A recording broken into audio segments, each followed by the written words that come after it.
Le concept de Célena, c'est réellement une passation entre la maison et une résidence pour aînés en perte de mémoire, donc en neurocognitif. Dans le fond, c'est un environnement de vie pour les résidents. Tout est pensé pour eux. Ils sont au cœur, dans le fond, de la conception.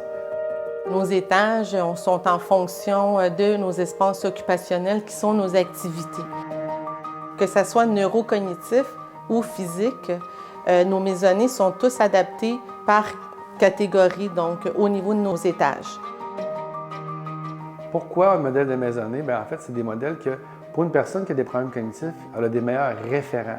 Ils ont besoin d'être éveillés par leur environnement puis stimulés à faire de l'occupationnel. Pas juste du loisir, mais de s'impliquer dans des tâches qui vont faire en sorte qu'on va préserver des capacités psychomotrices. Elle la sécurise, elle a moins d'anxiété, elle est mieux orientée sur le plan spatial. Fait que l'environnement vient soutenir l'approche des soignants. Donc, son quotidien va ressembler à ce qu'il était lorsqu'il était à la maison, les activités qu'il faisait à la maison. Ça nous amène à avoir une panoplie d'activités différentes. Un atelier, par exemple, un atelier de bricolage, ou encore plus un établi qu'on verrait avec des marteaux, des choses comme ça. Donc, dans le fond, on crée des salles thématiques, une pouponnière ou une salle pour enfants qu'on appelle également.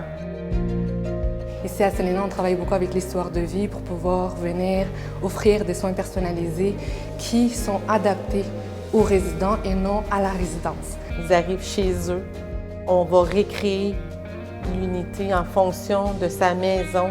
On parle de meubles, on parle également de la décoration que nous allons retrouver dans leur unité. S'ils se réveillent d'une sieste et qu'ils voient dans l'environnement les cadres d'ameublement qu'ils ont eu chez eux, ça diminue l'anxiété parce que la personne elle se dit « Ah, je suis à mon domicile en tant que tel ». Le salon, la cuisine, salle à manger, puisque c'est dans un air ouvert, ça favorise grandement les interactions sociales. Donc, ça vient se combler ce besoin-là. Mais il y a un moment où les gens ont besoin de bouger. Donc, on doit faire une aire de circulation en boucle. Je dirais aussi que les loisirs, c'est le cœur de la résidence. Hein? C'est ça qui fait vivre la résidence. On peut faire du volleyball, de la peinture. On a des soirées poétiques.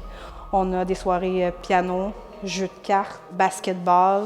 On rentre dans leur réalité. C'est vraiment humain. On est aménagé comme à domicile. À Célena, on est des soins évolutifs. Donc, ça change chaque jour. Puis avec les troubles neurocognitifs, le résident aussi, ça fluctue. Hein? Son état, son humeur, ses besoins.